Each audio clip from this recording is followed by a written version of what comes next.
Hello, everyone. Thank you. Good evening, and thank you so much for coming out tonight. We'll give about a minute for people to just find a seat and grab some cookies. There's refreshments at the back, cookies, there's water, there's a cooler right by there.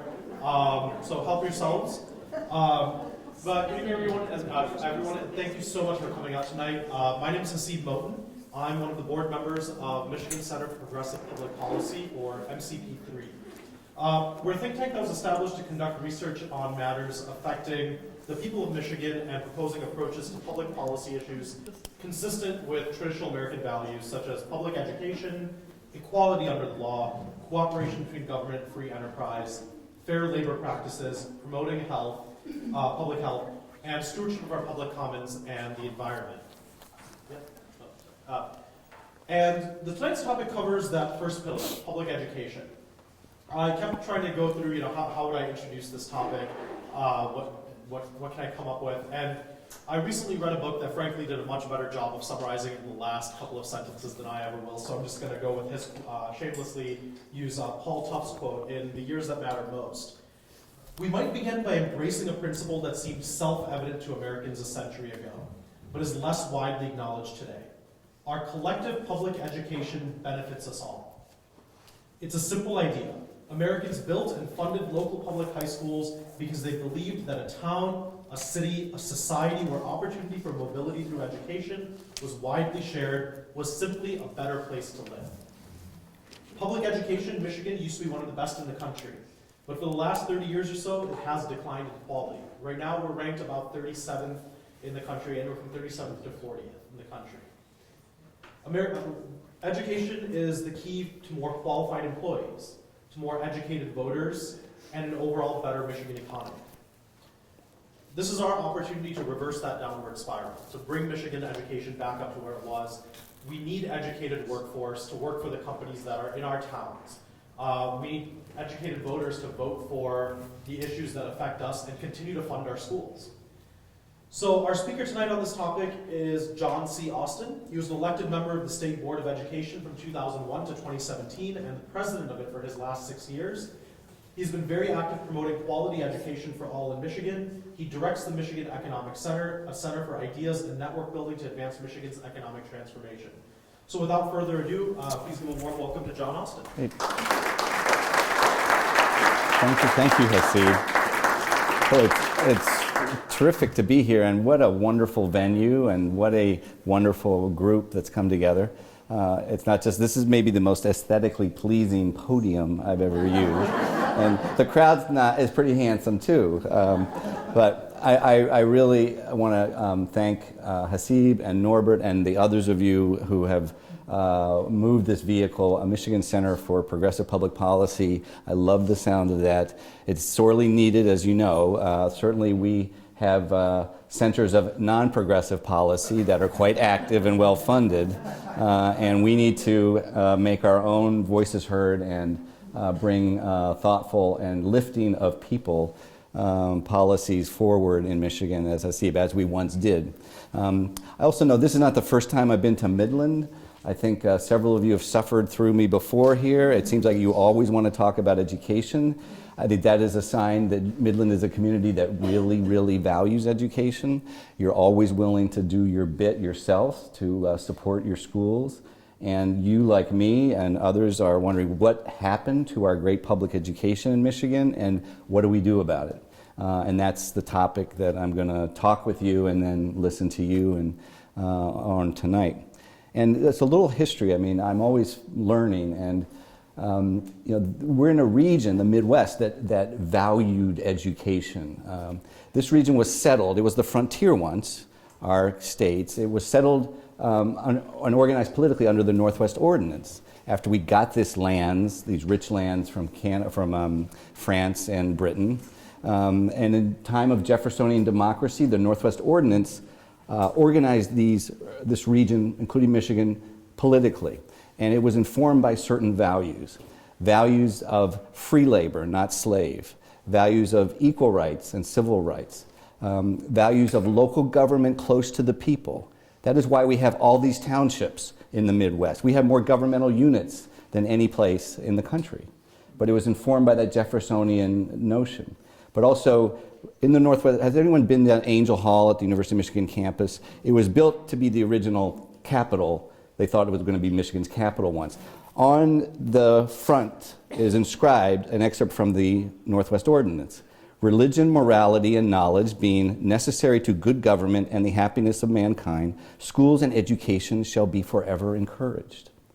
And it was required that in these townships, 6 by 6, you would reserve room for education, for a school. And that's why we have local schools across the Midwest, built into the fabric of how we organize ourselves politically, loaded by those values. And the people that settled here valued education to train up men and women of faith and to make attractive communities that would attract other learned people. That's exactly why we have so many colleges, universities. But Michigan was an education innovator for years. Some of you may know this. I didn't learn it till not long ago. At a time in the middle of the 19th century when not everybody went to high school. Guess where the first community that came together and said, we want to tax ourselves to provide a free high school education for our community's residents at a time when high school wasn't for everybody, 1858. It's Kalamazoo, Michigan. And then, of course, 40 years later, they say, now you need a higher education. We're going to come together and make that available free for anyone that goes to our school and mark ourselves as a community that values education and now higher education. And it's worked to help Kalamazoo thrive economically. We also created in the Midwest, during the Civil War, the National Morrill Act created the great land-grant universities. We had created a great public universities like University of Michigan in 1819, but that act said, we want to create institutions of learning, higher education institutions of learning, dedicated to serve the masses, the every man and woman, not just the kids of elites, and to purposely fuel commerce, industry, and agriculture. And the land-grant university, what a marvel, what an innovation. Quality education at low cost for the masses and for working people's children. We also, we call our schools in Michigan community schools. They don't do that in other states.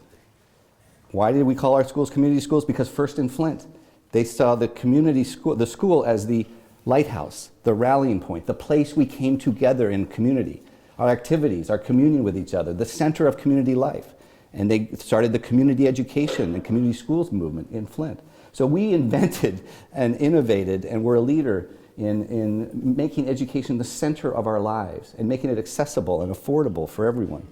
So I'm going to tell you a story tonight about where we've been, but also what happened and to all that and why and where we need to go to make Michigan a leader again in great education, public K-12, higher education. This local control of schools in America and certainly in the Midwest, we governed our schools locally under that kind of Jeffersonian principle. And that was great at a time when you made decisions about what people would learn, what you needed to know to be successful in life and in any profession, because most people then were living, dying, and working in or near their village that they grew up in. It's not true today.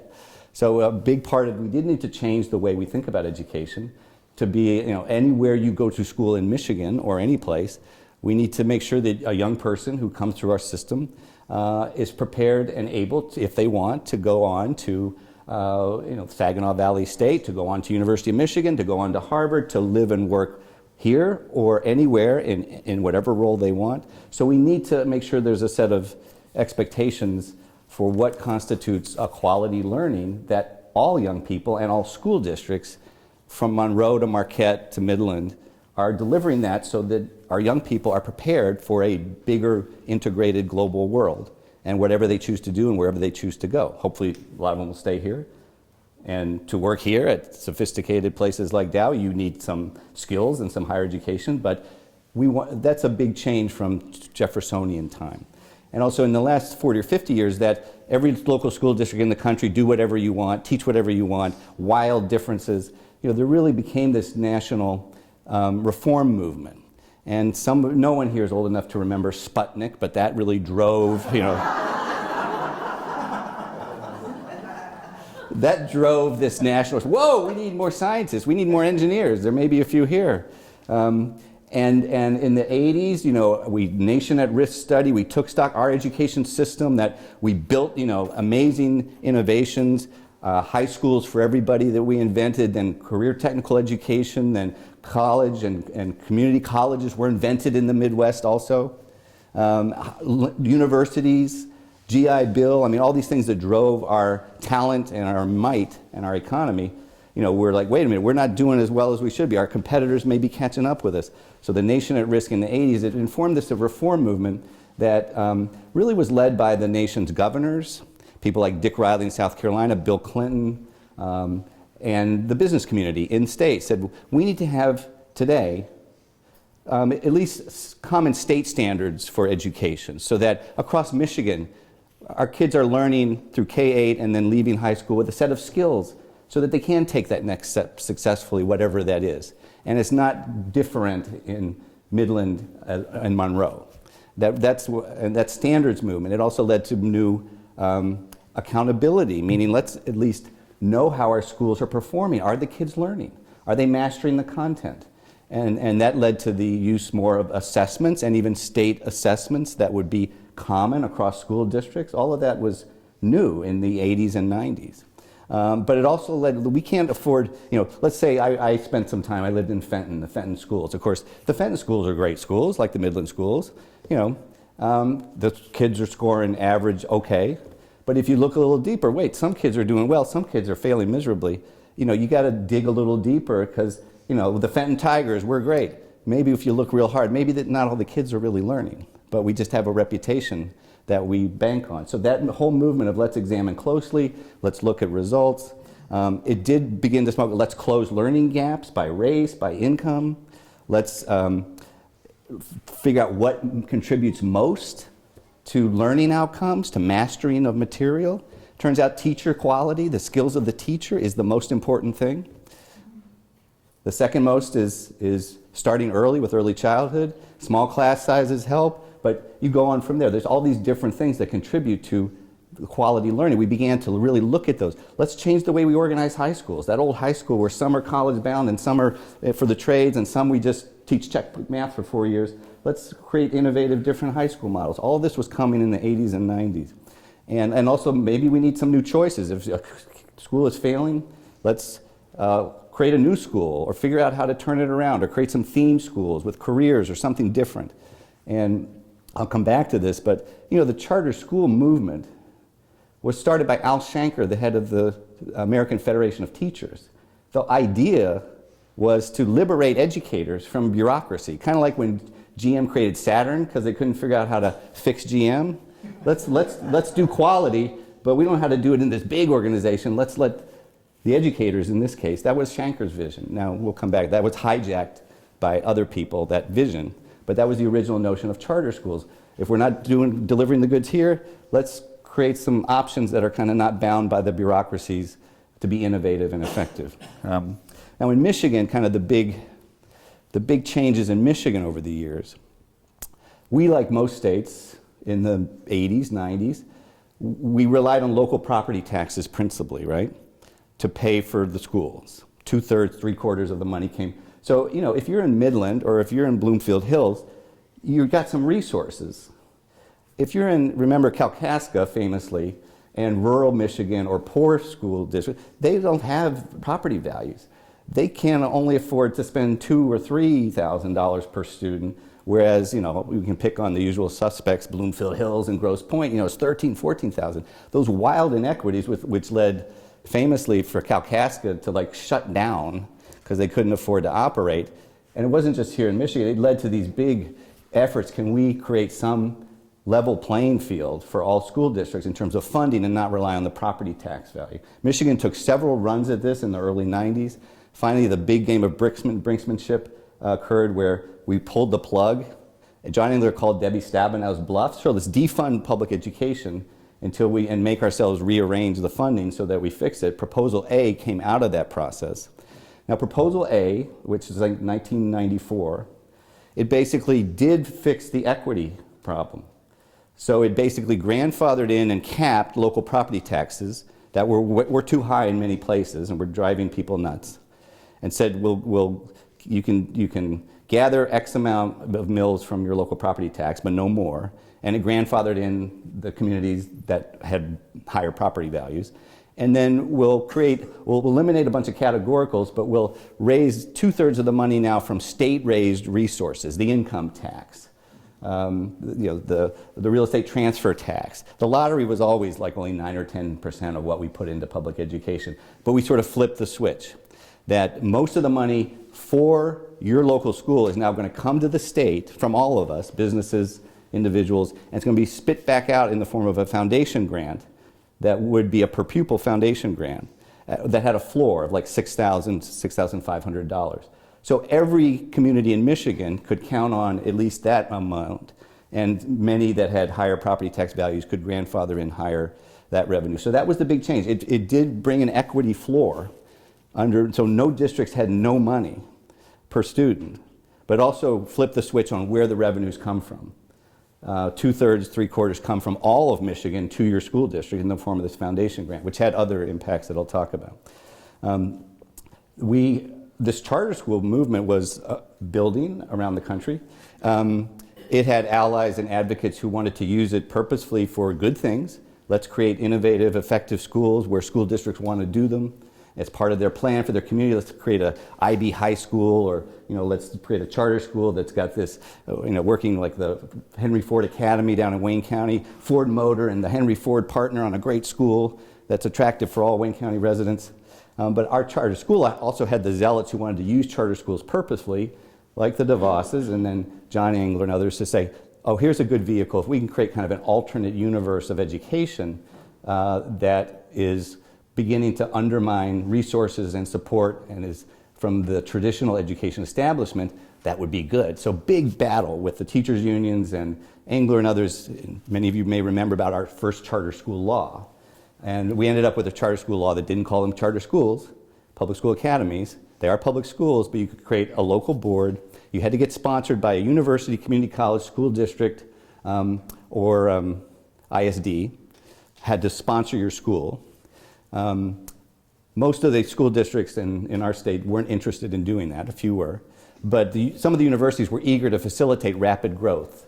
Central Michigan University and others of this charter school movement that had its advocates to kind of tear down public education as well as advocates to build up quality public education. Our charter school law ended up being one of the more freebooting in the nation, meaning for-profit companies could be hired to run the school.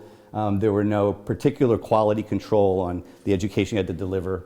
And since everybody knew the universities were going to be the agent of the charter school expansionistas, they were capped. Only 150 schools could be created by our universities, our public universities, to try to limit that growth. While local school districts could have as many as they wanted. And some local districts did use them the way they were originally intended.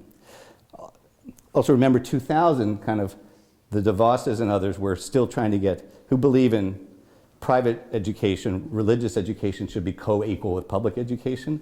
So they ran a voucher campaign to basically let that happen in 2000. But Michigan voters, with their great love of public education in their community, said no, no, no, no, no. So that was defeated. And then the DeVosses and others kind of went back and began to create vehicles in promotion of school choice expansion of all forms, including charters, as their strategy to kind of get vouchers by another name. And that has played out, and I'll bring you to that point in the story. We also had in the beginning of 2000, that's when I was elected to the state board after working on education in Flint area and nationally on education and higher ed issues. No Child Left Behind, this kind of national reform agenda came into law. Now, I see some of you shaking your heads. Originally, you had a seemingly moderate Republican who had seemingly done good things in education in Texas. You know, he was a compassionate conservative. He and Ted Kennedy were the architects of the No Child Left Behind law. And I try to say, look, anything that Ted Kennedy and George Bush can agree on can't be all bad. But it wasn't. It was basically taking this notion that had started with the states and using the Fed's influence to encourage more states to embrace it. You need to have common standards in your state. There were still states that had every school district can teach whatever they want. You need to look hard and report on, are all the kids learning? That was the No Child Left Behind part. If you're poor kids or you're Latinas or you're minority kids, aren't learning, you got to fix that. You got to close those gaps. Your special education students aren't learning. You need to disaggregate and report, and that was a new and good thing. You know, all kids can learn. All kids need to get what they need to learn. And it also said we want a teacher quality offensive to improve the skills of teachers. We want to have a real strategy. If a school is failing miserably, there's got to be a plan to fix it and make it work, or something will happen. All of those, you know, could be parts of a good scheme. And actually Obama, you know, this agenda keeps continuing under the Obama era, same reforms under the race at the top. What was supposed to happen was states make those reforms, which we did, and there would be money flowing from the feds to help you support the capacity and implement them. You need to turn around a school, it's expensive. You got to spend some resources to train teachers. You want to have high standards, new standards, exit standards for leaving high school, which we embraced and other states embraced. You need to help your educators, you know, professional development to teach those standards and to change the curriculum. That takes resources. The resources never came, but the demands were made. So that was another piece of the reform. Also, think about from 2000 on, this part of the great unwinding and unraveling of our schools was driven by, starting in 2000, we spent as a state like 4% of whatever income we have, our per capita income, in taxes on businesses, on individuals, that went into things, public goods like education and higher education. Under John Engler, he set in motion very cleverly, you know, cutting the personal income tax rate by a little increment every year. So it went down from what, it was up, you know, 7% down to 4%. During 17, 18 years, a little bump up. You know, Granholm had the courage to say we got to stop that for a minute, but no one's against lowering taxes. So we've been cutting taxes for 20 years, so that today there's like only 3.4% of our income as a state, whatever it is, good times and bad, is going into these public investments. You know, that's billions. That's like $8 billion. If we went back to the same tax rates we had under John Engler, we'd have $8 billion more dollars. That would solve K-12, that would solve higher ed, that would fix every road. You know, we've unwound that support. We also have in Michigan this phenomenon of declining enrollments, declining school-age populations. We've got 200,000 fewer kids populating schools that were built in communities for more kids. So these declining enrollments are part of that puzzle. Now under Granholm, we did a lot of good things that were trying to improve education. We did embrace these reforms, higher standards, exit standards, the Michigan Merit Curriculum. We also had a Michigan Merit Scholarship to pay for college for a few years. We had much more attention and resources flowing to educate. Higher education is the bar now under the Cherry Commission. We said everyone's got to be able to go to higher ed. We had all sorts of good things that were taken away under Snyder. No worker left behind. Adults are out there with just a high school diploma. 180,000 of them got a community college education to get a job under Granholm. So we kept moving forward then, but it was against this backdrop of continued disinvestment and then the beginning growth of this movement of expansion of charter and choice, which I'll come to in a minute, which really took off in 2010 when the Republican gerrymandering of our legislature finished the job of takeover Republicans and Rick Snyder was elected. But so these were kind of the trend lines going on through the 2000s and 10. Now contrast and I'll describe more what that led to in a minute. But meanwhile in Massachusetts, during the same time frame, they had also an education reform agenda that played out, but it played out very differently. And it was the business community that led it. So we've got to raise the bar for achievement. They were like us, a state that early said we need to have high standards, learning standards clearly for K-8 and then high school exit, kind of an exit exam to have you mastered the math and the communications and language arts and science skills to be ready to take the next step to post-secondary or work successfully. They put that in place, we put that in place. They made the same reform demands, higher standards for kids, higher expectations for teachers, accountability, clear assessments statewide, turnaround failing schools, charter schools, but they backed all those reforms with real resources to build capacity to implement them. We didn't, our legislature would spend no money and still won't. You demand third grade reading? Yeah, okay, where are the resources to do that work, K1, 2, 3, and the educators to help with that? That is how you deliver that. Massachusetts did all that on the higher standards. They also, and the architect of their program, first with the business group, then he was the Commissioner of Education, is a good friend, because I used to live a long time ago in Massachusetts. I had him out here a few years ago, Paul Revelle, to talk to our educators. And their charter schools are only sponsored by their state board of education, and they're only sponsored where a community wants it as part of their fabric of improving their schools in their community. And they don't allow for-profit companies to run them, and they only allow it to open if it's going to be a credible variant to it will deliver better outcomes. Why would you pay taxpayer dollars? He told me, you're letting taxpayer dollars pay for new schools that don't educate kids and take money from other good schools. I mean, that's like crazy. And he said, Jesus Christ, after meeting with all these people, he's like, John, and I was, president of the state board, like, Paul, you got to come talk some sense in these people. And Massachusetts is viewed as the gold standard because their scores and their outcomes were rising during this whole period. And he goes, I didn't know what you were up against here, John.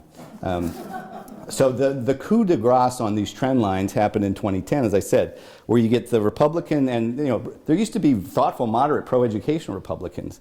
They don't allow them to stay in office anymore, literally. No, I'm serious. They will primary them out of existence. And the DeVosses and the money that's behind anything goes school choice, because it's a great way to destroy the Democratic Party, frankly. I mean, the DeVos agenda has nothing to do, unfortunately, with educating kids better. It's about how do we advantage Republicans and destroy the Democrats for political gain. And if you take down the education establishment and teachers' unions, it will be helpful in that regard, and they've had too much success. So in 2010, when my friend Rick Snyder was elected, I mean, seriously, Rick is like progressive on everything, but he decided he was a Republican because he wanted to be governor, and then he was hostage, or he just rolled for this very reactionary legislature, the most reactionary that was ever elected, right-wing Tea Party, with a anti-government, anti-education agenda, and he just went along with them on things like from right to work. So the things they did immediately, we had engineered under Granholm, even on charter schools, a smart cap on that 150. Said, okay, we'll allow 150 first or second if it's a quality school, if it actually educates kids, like they do in Massachusetts. So you could open another school, Grand Valley State University in Detroit, but only if it was a model that we know educates kids better than what's there. Made sense, right? We'd also put a limit on cyber-only schools, schools that deliver. We said, we don't know if this works, so let's only allow 2 of them and limit the amount of students that can participate. And because we want to, let's watch this for a few years. Are the kids learning? Is this a good vehicle? So we had that in place. As I said, we had seen a growth of charters, but it had been somewhat constrained. And cross-district choice was another element of the strategy that they were pushing. So in 2010, the legislature came in and they just blew the lid off of all of this. They unlimited cyber schools, and a lot of our rural and other districts are basically fronts for cyber schools because they get a share of the money. This foundation grant that was intended to be a simple way to, instead of telling school districts, you have all these categoricals you got to spend it on. No, here's a chunk of money to make sure you spend on whatever you want. That foundation grant became, a price tag on a kid's head that everybody's competing over. Traditional public school districts, charter schools. So they blew the cap on the charters. They blew the cap on the cyber schools. They rejected, and the DeVosses and the legislature literally sat down in rooms, Republican legislators who were queasy about going along with blowing the cap on all this without any quality control. No expectations on who. I mean, I could have opened a charter school, if I get someone to front it for me. And so no quality control, no expectations like in Massachusetts. It has to be a credible organization, a nonprofit that's going to operate a quality model that we know is effective. No, anybody was allowed to basically operate a school. They rejected quality control that was built into this legislation, and even the reformers, were saying, at least let's have some quality expectations. No quality. We don't want any constraints on who gets to open new schools. So what that did is just accelerate this proliferation of 350 new schools and school districts, all selling education, 2/3 of which deliver worse education than the traditional or other public schools. Storefront schools in Detroit and Grand Rapids, that are vulnerable populations because their regular public schools are so defunded and stressed from not having a tax base that parents rightfully, is there a better option? A shiny new charter is marketing itself as safe and a better education that's operated by one of the for-profit companies. They market it to parents and the kids. They choose it. They go. It doesn't educate. If anything, it educates them worse. You get 10 schools in one neighborhood in Detroit, and you get no schools in another because they've had to close down the public schools because they're defunding. So you get this death spiral and disaster spiral in education. And so that's the downward spiral we've been in, certainly for 8 or 10 years, which is really disabling life chances for kids because they're not learning. Most good public schools that are well supported by their local community, like Midland, like Ann Arbor, are under stress themselves because the resources have been diminished. Depending on how you cut it, over the last 10 or 20 years, K-12 funding in real dollars that we send to our schools has fallen like 16%. And we've cut business taxes during that period, particularly when Snyder came in, which used to be funding public education more robustly. We've cut our personal income tax contribution. We're just investing less. Higher ed's been cut worse. Those great institutions of opportunity of higher education, they've been cut 30%, which is why tuitions are high. It used to be we paid for 2/3 of the real cost. Us, all of us, taxpayers, business people in Michigan, paid for 2/3 of the cost of sending our kid to U of M or to Grand Valley or any place else. Now it's like 15%. We as a collective, like in Kalamazoo, where they tax themselves to provide that for education. We used to do that. We don't do it anymore. Hundreds of new schools, charters, cybers, 80% of which run by for-profit companies that are making a buck, which we allow, that don't deliver quality education. So those poor performing schools multiplying all over the place. They don't deliver schools. They don't deliver education for some kids and parents that send their kids there. Now there's 1/3 or fewer kids in the traditional public school in a neighborhood that has fewer resources, that can't, has to pack their classes and can't even keep the lights on practically. That they're in a downward spiral. They can't provide a quality learning experience. They got no counselors. They got no librarians. They've got none of the full service activities that we traditionally associate with that support kids in learning. So those kids are learning. The kids that chose the bad option aren't learning. We've got hundreds of thousands of fewer kids to fight over and the dollars on their head. And that foundation grant model that I said was intended to simplify things for educators, but in an era of choice and charters, it's a price tag on kids' head that everyone's fighting over, and they're fighting over a diminished share of the pie. And so our outcomes are suffering. Our kids, our test scores are falling. A lot of our districts, both traditionally high-performing and poorer districts, are under stress and not able to deliver the education that you want and expect and that we value in Michigan. And one of the results has been, one of the worst results is that in a state that values education a lot, we've so demoralized educators. We've so diminished support and lift. I mean, our job should be to provide them an environment like, hey, I'm happy to go to work every day because I'm doing like the most important thing in life. And I've got the resources I need. I got the help I need. I've got support. I've got the time, the space. I've got the toilet paper. It's like, so educators are demoralized. They're saying to kids, I wouldn't go into this profession. They're leaving the profession. Norbert sent me an article that came out today about, college kids don't want to go into education because, they've absorbed the reality of the way we've treated educators in a state that, really, really was a leader and values education. And that's the horrible irony. We love our schools. We're proud of our public schools. Republicans and Democrats will vote to tax themselves for public schools. But our politics don't work to let folks, particularly the ones running the state right now, do that. So here's what we need to do to fix it. It's not rocket science, but it takes leadership, it takes a policy agenda and leadership elected to implement it. And I'll come to our current governor as is trying to take steps in the right direction versus the wrong direction. But one is, if you just follow the playbook of a Massachusetts, which we can do and should do, one, we just spend whatever money we're spending on education differently.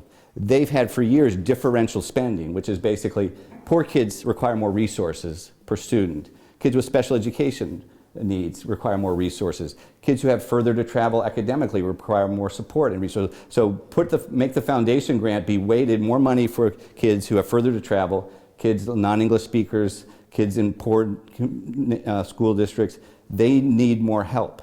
And so that's one of the things that the governor's proposed, and that is part of the reform package. We have to fix this crazy quilt landscape of unfettered school choice and fighting over the dollars and the kids. There's a place for quality charters and cybers, but only if people want to use them. And communities should have voice in who gets to open schools in their community and say, yes, we want to open a charter, we want to open a special school for this purpose. We have to make that decision making in their hands, not in the hands of some management company that is working through, I'll pick on Bay Mills Community College in the UP to open a school in Detroit, which they literally do. That they could care less about if it educates kids, because Bay Mills Community College is getting a little piece of that money that flows through them. And that's what we've seen. So, we should cyber schools we now know don't work. They particularly poor kids and kids with the greatest learning needs, they do not learn well online. There's a couple programs that are customized for them, but they're different. The cyber-only schools that are selling at the same, per pupil $7,000 a year for delivering a cyber-only program that costs them no money, they make a fortune, and the kids aren't learning. We now know, and so we've got to eliminate that option as much as possible, and constrain the growth. We should eliminate the growth of non-quality charters, but also make the decision about who gets to open a school in your community back in the community again, as part of a plan for lifting education in your community. We have to invest in teachers. That's the most powerful driver of learning, is the quality and support and training and skills of your teacher. We all know that intuitively. When I was first elected to the State Board of Education, a good friend of mine, Kevin Hollenbeck, he's a real economist. He does evaluations of education. He's at the Upjohn Institute, some of you may know it. And Kevin was the head of the Portage School Board, and he's also the head of the Michigan Association of School Boards. But Kevin knows what the research tells us. I said, I want to campaign, I want to be smart. Tell me what are the biggest contributors to improving learning outcomes, particularly for kids who have the furthest to travel. And he sent me back within a couple hours, the research-driven email, with rankings of this or the payoff. Teacher quality is far and above the way to do. So you got to invest. You got to pay for professional development, mentoring of new teachers, ongoing career opportunities for teachers that allow them to keep teaching as lead teachers and master teachers and pay them more. So that's a big piece of the agenda. We're trying to get back all our reform demands. Higher learning standards. We're going to evaluate teachers to make sure they have good skills. We require third grade reading. You've got to back all those reform demands with the capacity building and the resources so that you can actually deliver on them.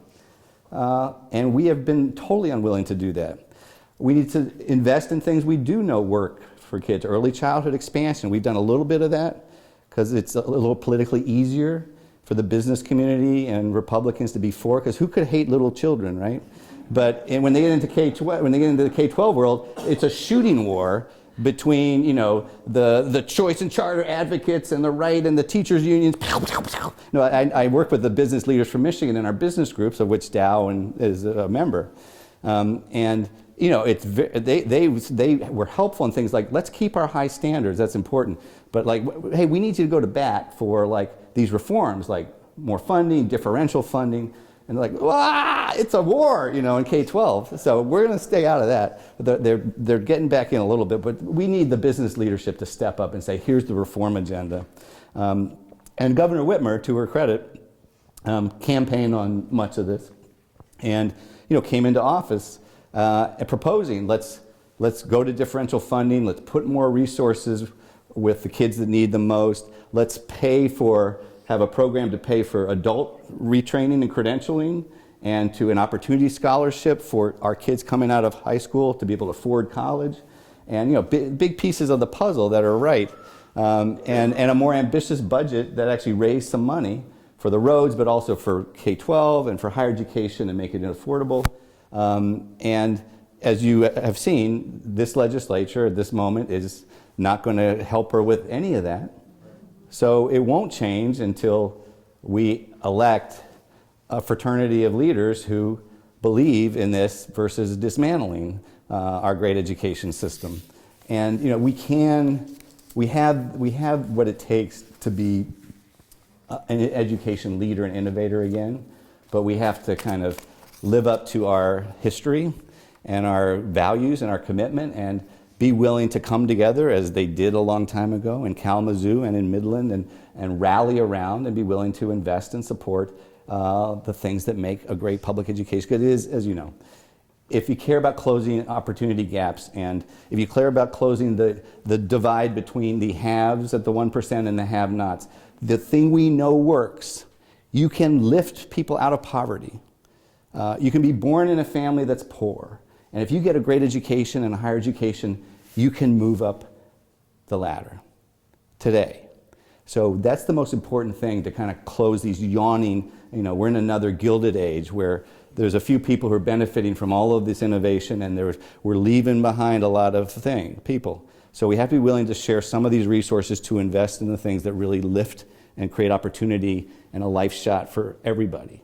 And education is the main way we do that. So thank you for your interest and work to try to make that happen. And I'm happy to talk, answer questions, and hear alternate speakers.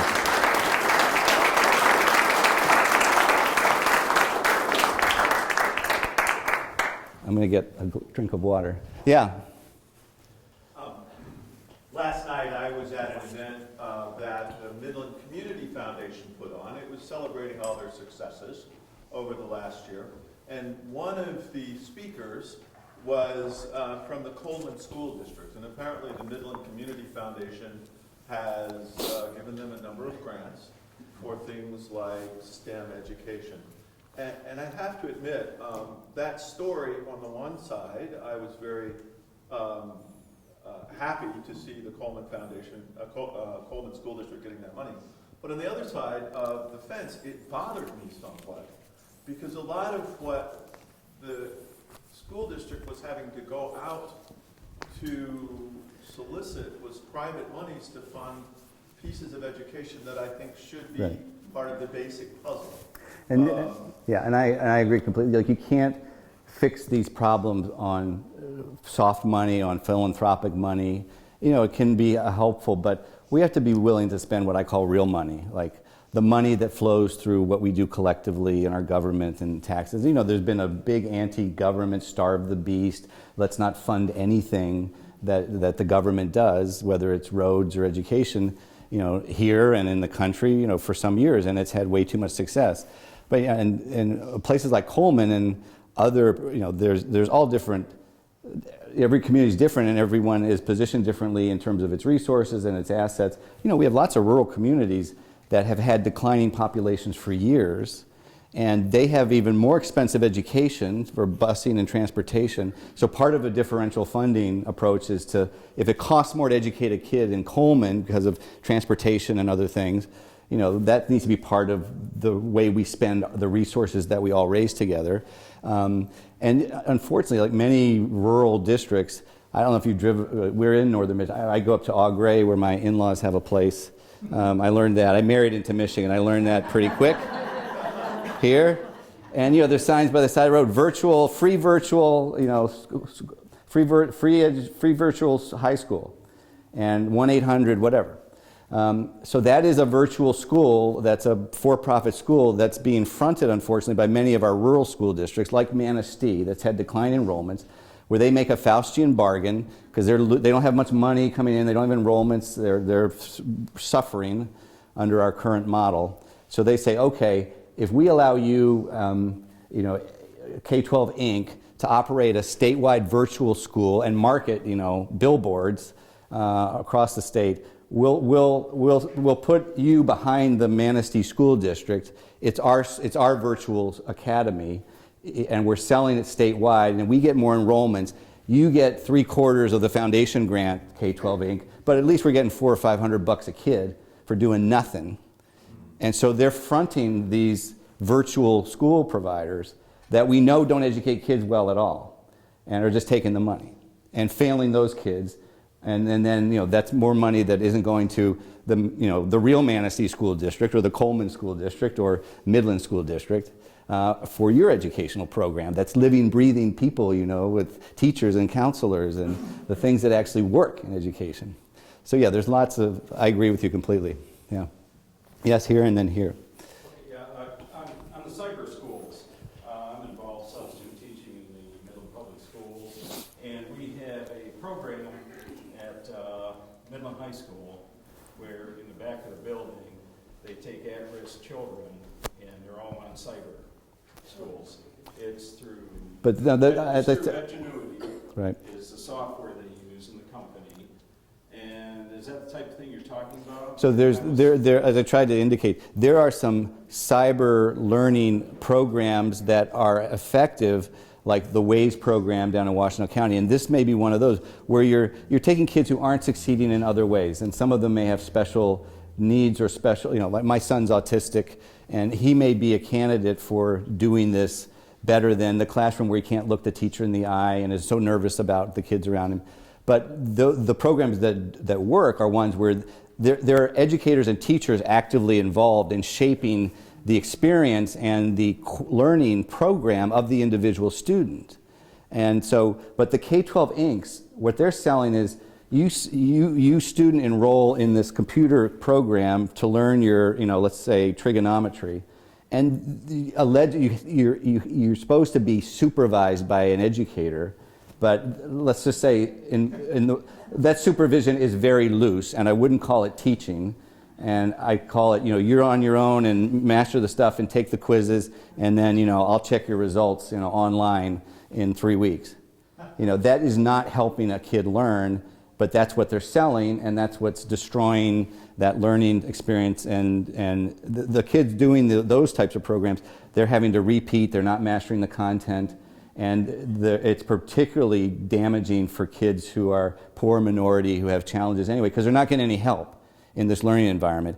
But there are some good programs that use the virtual learning. I mean, it's just like any way we learn. I mean, we learn guided, like how you find information from textbooks and books back when there were books, but you have a teacher to guide you and to help facilitate that.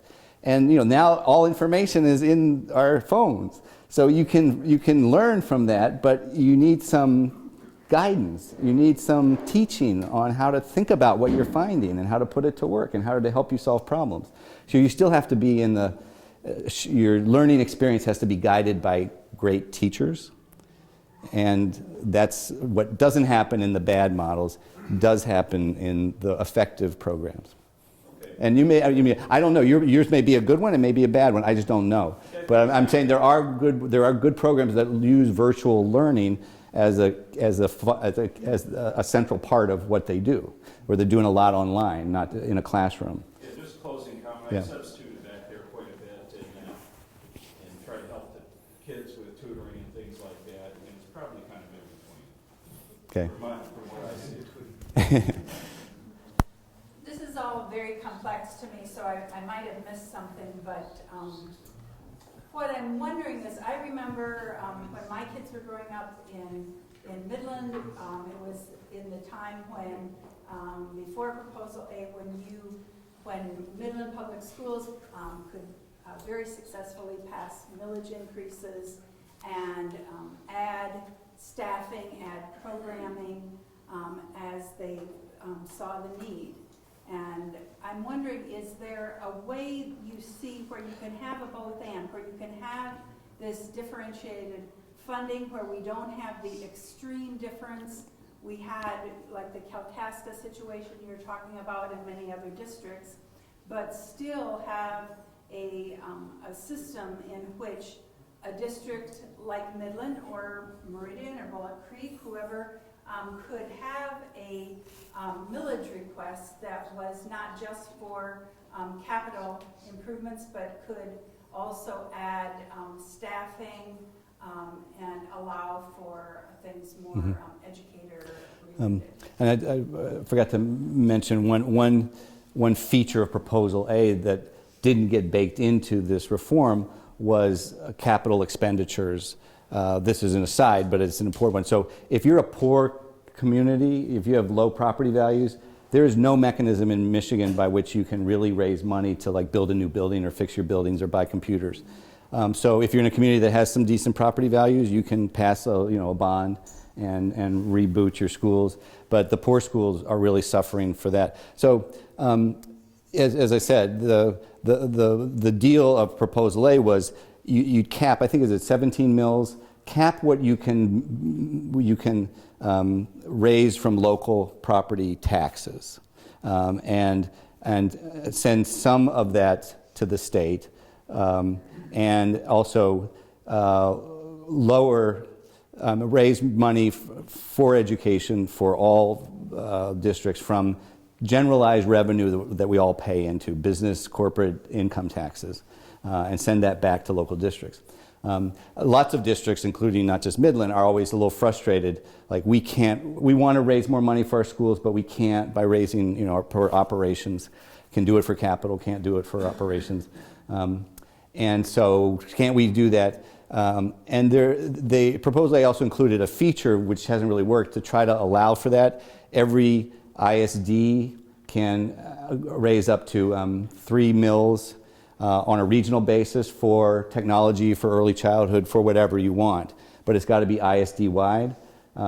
That's proven to be, it's only been used in a few places where they succeeded at running a campaign to raise, basically school operating revenue for their ISD millage.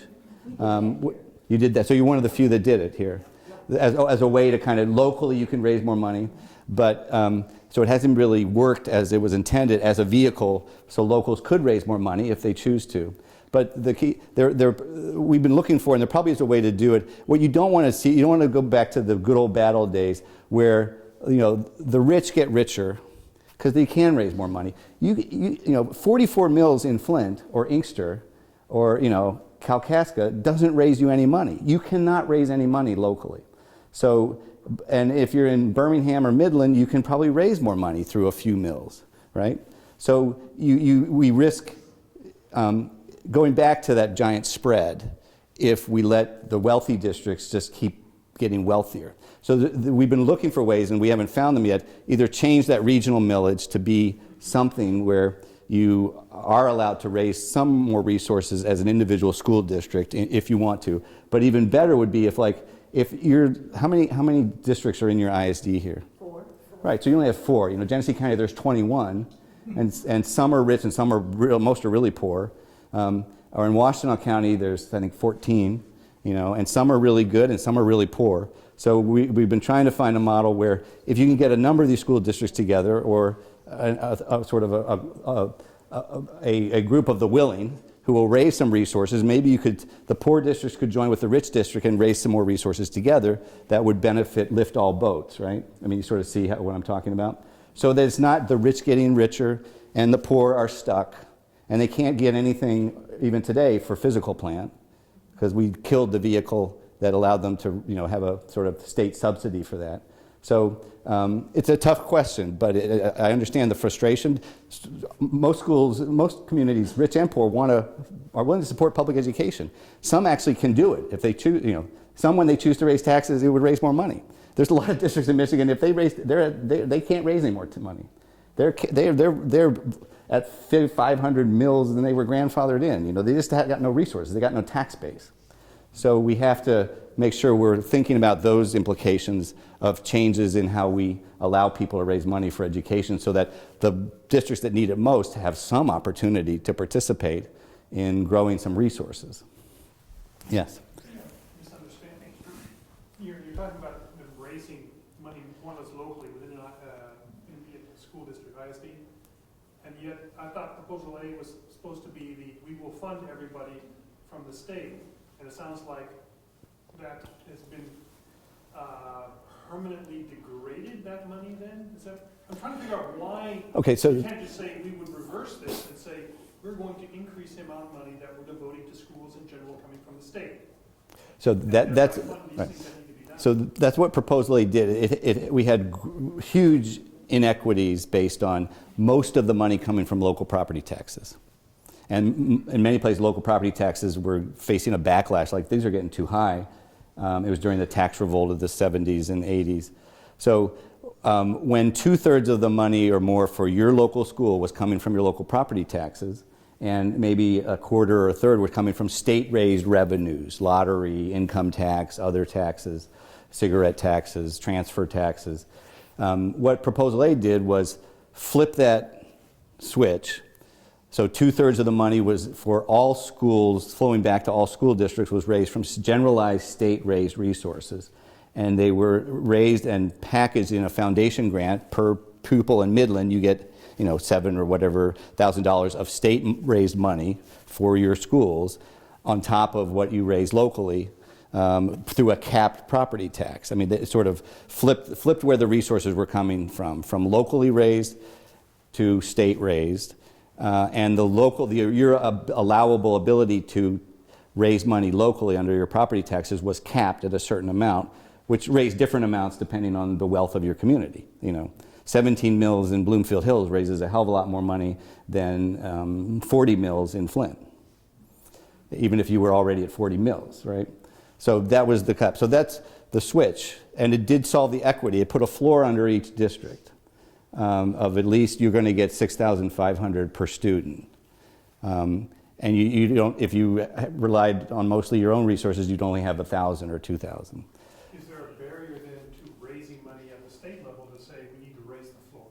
So the barrier is just political will. And to your point, what's been happening for 20 years at the state level, as I said, the share of money that we tax ourselves through the state-raised resources, through corporate taxes, business taxes, and the income tax that we all pay, those tax rates have all been cut dramatically over time and purposefully by starting under John Engler and continued mostly under Granholm and then under Snyder and that 2010 legislature. They took $1.9 billion more out of the business corporate taxes that were going to things like education. So the state-raised resources have just been, those revenues have been decreased of what, and then it has been harder and harder to spend any more money, and in real dollars it's been less money in that foundation grant that comes from the state.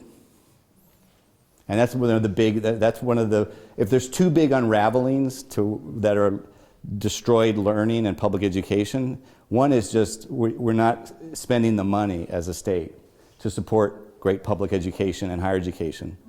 The share of our income that we spend on that is not what it used to be by billions of dollars. And it's being felt in Midland and Ann Arbor and Inkster and Flint.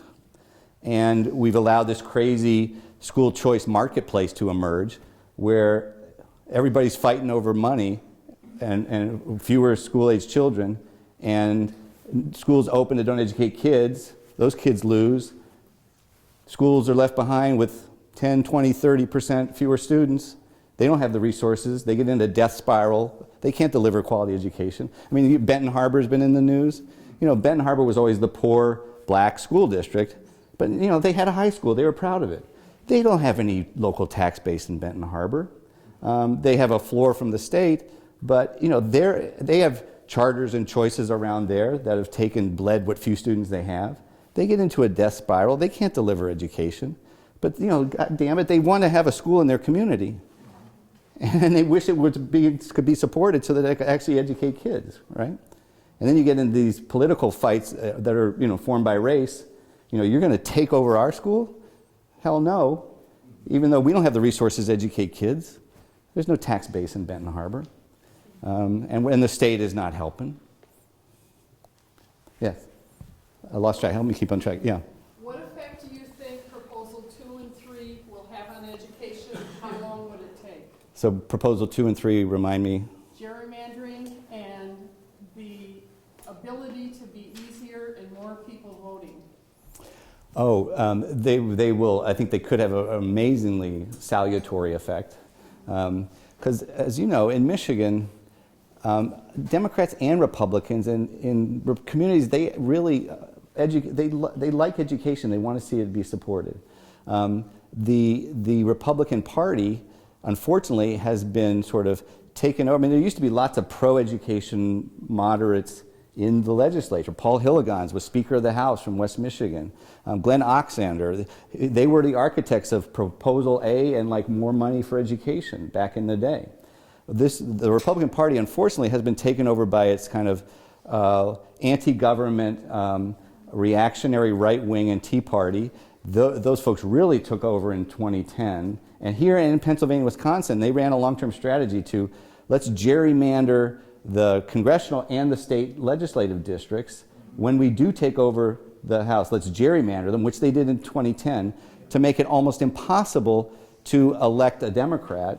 And so even though when Michigan votes normally, like in a normal election, there are more people that would vote Democratic and independents in the middle and Republicans, And so we and in the other states, if you just went by the statewide vote totals, like let's say, the last election was not normal. Nobody turned out to vote for the Democratic side, and a few angry people, in my view, who were frustrated, understandably, they're not happy with the world, came out to vote for Trump. But it wasn't like Trump had this big outpouring.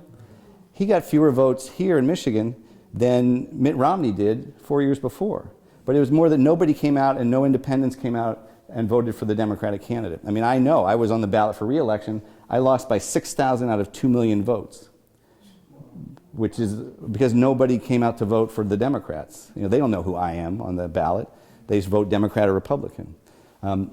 So what they did here and in the other states is, if you went by statewide vote totals, in a normal election year, it's like 56, 57% Democrat or would vote for the Democrat, and 42%. But now 60 or 70% of the legislative districts are Republican here and in Pennsylvania and in North Carolina. So when they did redistrict in Pennsylvania, and they had they redrew the lines last time, you saw 4 of the congressional districts flipped in 2018 because you're allowing competitive elections again, at least. You're not allowing just 2/3 safe seats for Republicans and 1/3 safe seats for Democrats.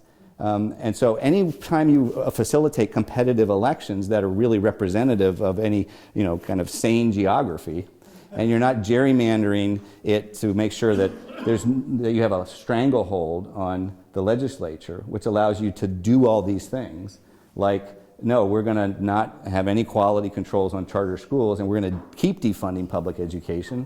And I forgot to mention, our charter law basically lets the new charters be non-union. And that was purposely so that, this will be a vehicle, private companies running these schools that aren't unionized. That'll really hurt the teachers' union. That'll hurt the Democrats. That's why they did it. Or that's why our charter movement was hijacked by those folks, unfortunately. There are a lot of good quality charter advocates, and I'm one of them. But the movement was hijacked by the political agenda. So anything that allows people to vote, have their vote heard, and have their representation be fairly represented in districts is going to mean that they can't do, the Republicans, what they did in 2010 or 2016, which is tell moderate Republicans who are queasy about voting for something, whether it's charter school expansion with no quality or continued defunding of education. They literally sat these guys in rooms and said, if you don't vote with us, we're primarying you and from the right, and you're going to lose your job.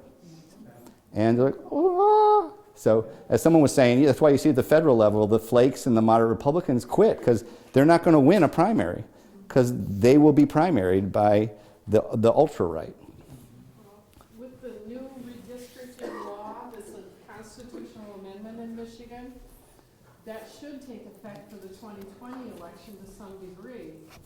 And with Proposal 3, 2022, I'm sorry, after the lines are drawn. Right.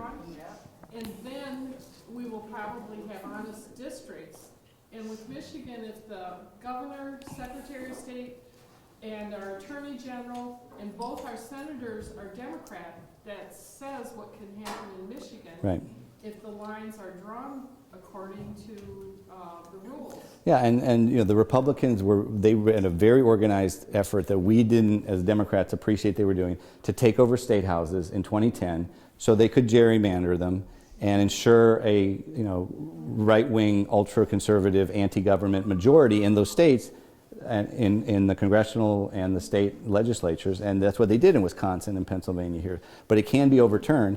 I mean, I'm an optimist, and I'm older than I look still, I think. I'm not sure. But the pendulum swings, and we have to nudge it along. I mean, remember 10, 11 years ago, we elected Barack Obama president. We're going to solve all the world's problems. And we really were. I mean, there's this great optimism and this wave of enthusiasm and voting and outpouring. And it's like 10 years later, whoa, the forces of darkness and anti-Americanism are overwhelming us, and the end is near. Well, maybe we can regain our momentum and our optimism and make and paint the brighter picture for our people, and do that again. I lost track. So please help me, ma'am. My question is a bit different. I'd like you to talk about teacher accountability.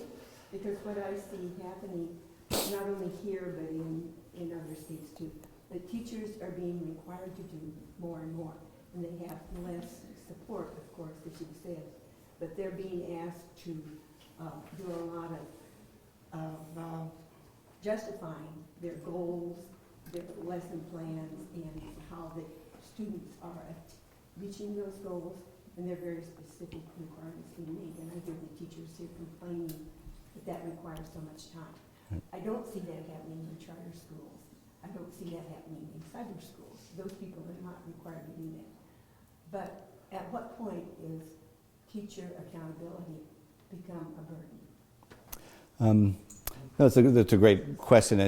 I'll do my best to kind of unpack it. And actually, charters and cybers are under the same requirements as everybody else. They just may not care, or they may not be employing as professional and well, skilled educators, and new people substitute. That affects the learning too, because teaching is a craft, and it takes a lot of work to be really good, and it takes a lot of support and ongoing professional growth. And Jim Hunt, who was governor of North Carolina like 1 million times, he was one of those Southern governors that said, how do we rise up a new South, that's going to be a different South? And education is the key. They were undereducated. They didn't build these universities. But teacher quality, that's the key. So I'm going to be, as governor, like a leader in the teacher quality as the key. So he embraced the National Board Certification Program, which is, sort of how to be, you go through a process of skill upgrading to become like a master teacher, National Board certified, and it's very rewarding. It's like upping your professional game, and you get acknowledgement as being a National Board certified. So he, as a governor, said, all right, we're going to embrace that. We're going to pay for the program. It came out of Michigan at that time. Teachers union love it because it's sort of upskilling and dignifying their profession and creating master teachers. And we're going to pay teachers more when they get this certification. And he said, we're going to do it. And so they have 18,000 National Board certified teachers in North Carolina schools as part of their public education improvement. We have like 350 in Michigan, even though we invented the program, because we're not investing in it and believing in it. But so the teacher accountability is linked to, and should be, with the teacher quality movement, that appreciating that the skills of the teacher in the classroom and the way they build their skill and find professional satisfaction and are treated as a professional, but also given the tools, resources, time, ongoing ability to be recognized in their field, stay teaching as master teachers, lead teachers, get mentoring from master teachers when you're a novice teacher, which is essential because teaching is so hard to learn to do it. All of that effort does take time, resource, and space to support. Now, it is totally understandable as we move to the standards, but we want to know. We don't want kids in Midland in the 5th grade, to be, playing air hockey as their curriculum, while the kids, in Ann Arbor are learning Algebra 2. So we did beg these common. We lined up our standards. What do you do in kindergarten? What level of mastery of literacy and recognition and communication is expected? What do you do in 3rd grade? And what do you do in 5th grade? And what do you leave 8th grade with in terms of a package of skills to go into the next step in high school? What do we expect you to accomplish and master in terms of competencies? And that were the standards, our competencies.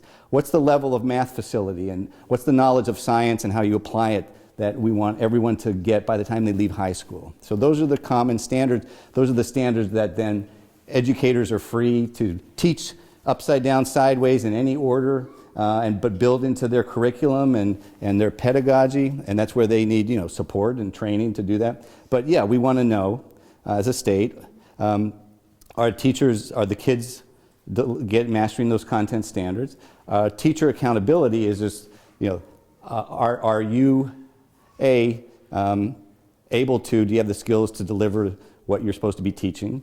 And we did put in place, in Michigan as part of the reform agenda, as other states did, a new set of ongoing teacher assessment. You always had to take a test and to get your certification, and after a few years you had to be reviewed. It wasn't necessarily done real rigorously. It could be a drive-by. Your supervisor said, "Oh yeah, you're a good teacher. You're a bad teacher." That's not fair to the teachers. So because what if the supervisor doesn't like you? So you need some way. And we did say, okay, you need to pass some certification tests, but also be assessed in terms of your teaching ability to move from a novice teacher to be a tenured teacher. But then on an ongoing basis, like every 3 or 4 or 5 years, you need to be able to demonstrate that you are actually teaching effectively to keep your certification. Basically, no one's grandfathered in forever in their life. Because unfortunately, there are people that kind of give up the game and are dead wood in any profession, and that's a very few. But you don't want that. That's not fair to the kids.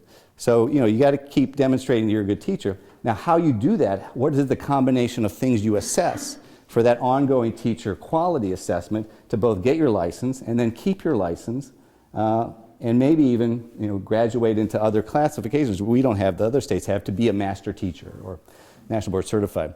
Now, the best person at this, I was telling somebody here, when we passed the law and the state board recommended, yes, we should have a teacher quality improvement system that also tells us how we should assess the effectiveness of teachers on an ongoing basis.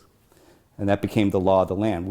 The woman who was the expert at this was Deborah Ball, who was the dean of the School of Education at Michigan. And she's the one most committed to, teaching is a skill. It's not a natural gift. It can be learned, but it's a lot of work and support. And so she was the one designing our teacher accountability assessment system to implement the new law where you have to demonstrate competencies on an ongoing basis.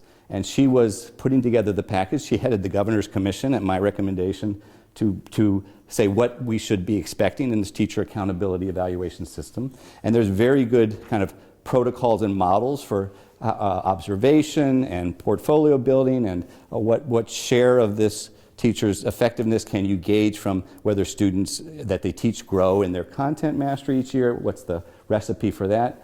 And she put together the right package. The teachers unions loved it because this is about improving the skills of your teacher. It's evaluating your skills, but it's about helping you see how you can improve, which is, any measurement, any accountability is hard to face. And if it's bad, if it's punitive, if it's gotcha, then it's gotcha. If it's about how can we help you improve, then it's a good thing.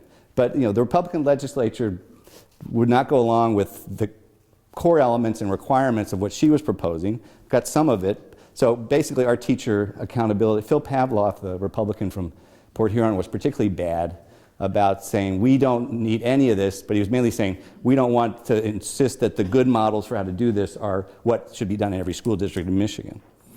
So we have this accountability regime. It's not necessarily all that it should be. It can vary, I still think, wildly by school district. It may be very good here, and it may be bad somewhere else, or maybe vice versa. I just don't know. But it's a difficult thing to do. It's certainly, if it's new, it used to be teachers didn't have to face this. It can be a very supportive thing, if done right. It can be a very punitive thing and gotcha thing. And unfortunately, some of the Republican architects of anti-education, anti-government, they want it to be gotcha, because they see these teachers, they don't know how to teach. Just like the third grade reading bill was mostly about, let's show the kids are failing in third grade. See, these public schools don't work. Unfortunately, that was the motivation for some.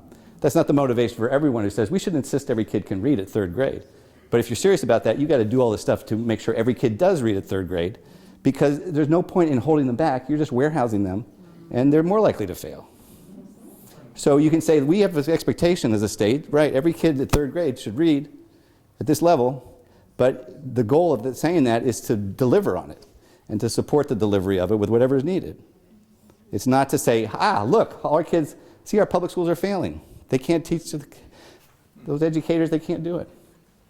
Hope that answered your question a little. It's complex. It is complex for sure. You hear, and then here, and then here. Yes.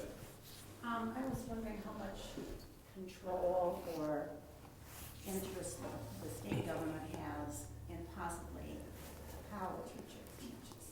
Do they have to follow strict guidelines, or are they, as long as they're doing something that has been researched? Yeah, so this is again something that's not well understood, and coming out of a tradition of local control, not just here but everywhere, of what was taught in the schools and certainly how it was taught. The standards movement and our state standards for learning, that we say all schools must help make sure by the end of 8th grade students demonstrate competencies in fractions and the ability to use information to portray statistics, whatever that standard is, or to understand the scientific method and how it applies to the evolution of species. That's one that's always controversial because the Republicans are always trying to say, sort of water that one down. But whatever that standard is, the curriculum you use, the way you teach it in the classroom, the sequence even in high school. In K-8 we kind of say, here's kind of what we want to see by the end of 5th grade, and here's what we want to see by the end of 8th grade. In high school, it's like, no, this is what we want to see by the end of high school when they take the Michigan Merit Exam. You don't have to teach it in this sequence. You could teach it all together. You could teach it hanging upside down from the roof. You can teach it in any context, applied context. You can use any curriculum. You can use any textbooks. Michigan requires none of that. They require nothing about pedagogy, curriculum, sequence in the high school. And so that's local districts, that's local school communities deciding how do we best deliver this. My kids went to some schools in Ann Arbor that community high school do it very effectively, but in much different ways. They teach all of the sciences required in high school together in an evolving stepping, it's integrated science in freshman year, sophomore year, and junior year,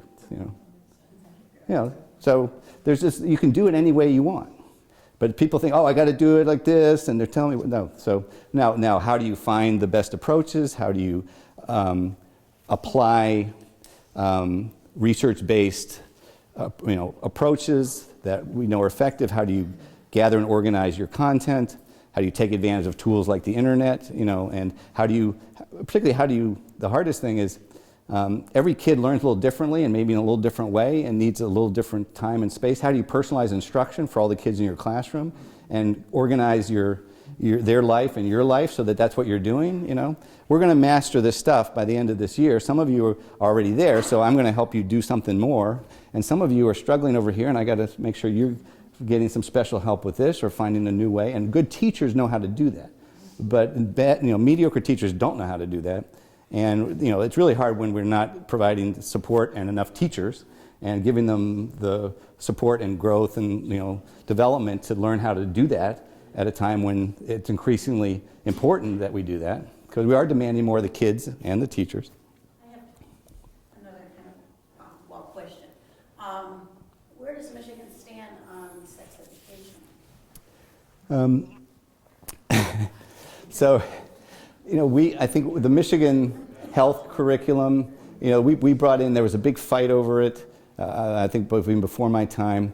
So, we basically, we require that you teach health and sex ed and things, though there's in my view, there's basically leeway for communities to base it on their community norms and values and to have their own input into the features of that. So a community, if it chose, could not be required to teach. Mandatory. Right, to teach a lot of stuff, the controversial stuff, if it wanted to. And I think there's even a little too much space for that, in my view. The biggest discussions on that front are, abstinence only, versus teaching how kids can avoid sexually transmitted diseases and pregnancy, you know, if anybody ever had sex, but that, you know. So that's where a lot of communities, you know, we certainly encourage, and we make policy guidance at the state board. Here's our best recommendations based on what we know about children's development and sexuality and education and how you can help them adopt, you know, get knowledge and learn good habits.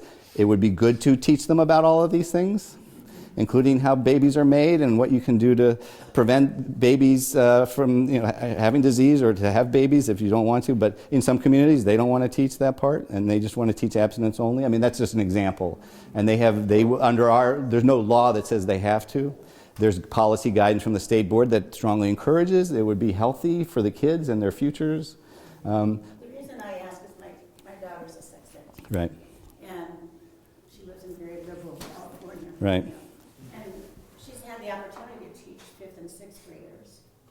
And then she taught a class over line to a college kids.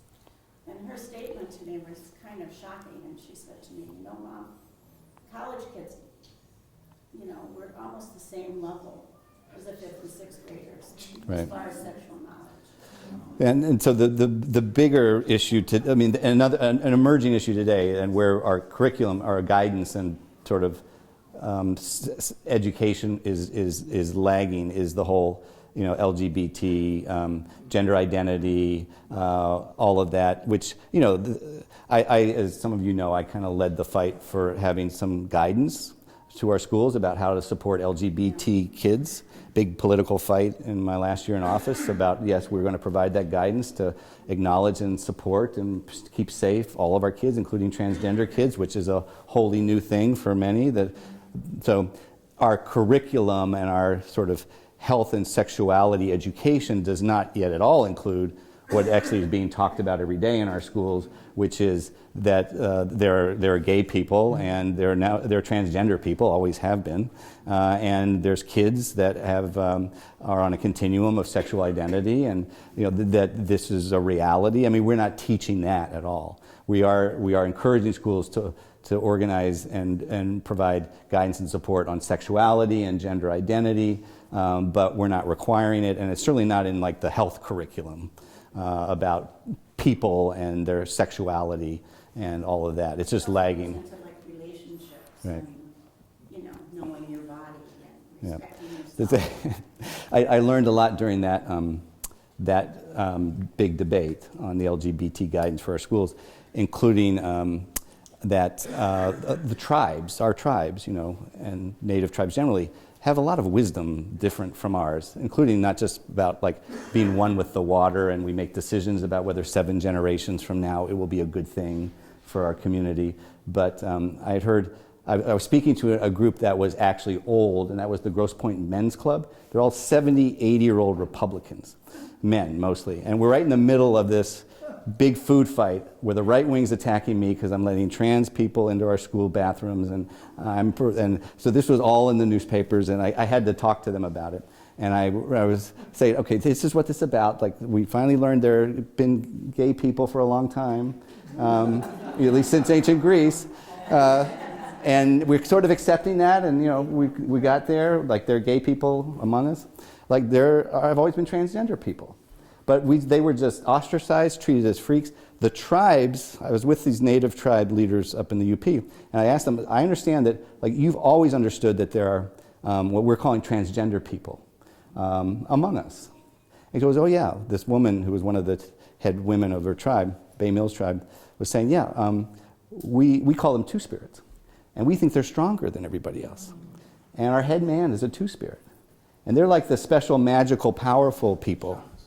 And they're also, when the Europeans came to this country and South America, they killed all the two-spirits because it's so freaky.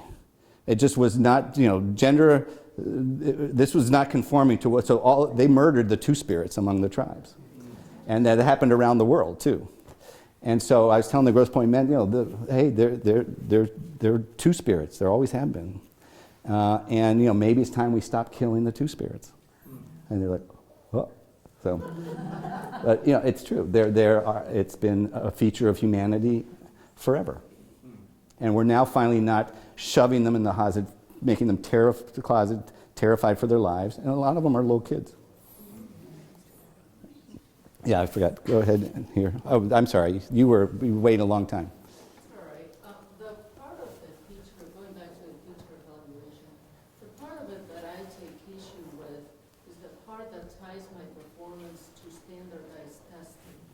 Because I feel like standardized testing has taken over my life sometimes. It's very demoralizing for students. In more and more grades, they have to be tested out, children too, and they hated going to school on those days. And not only that, but again, it has taken over part of my performance, my evaluation.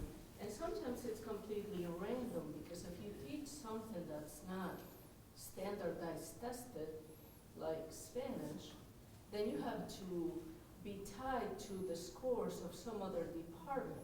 So it's almost a lottery.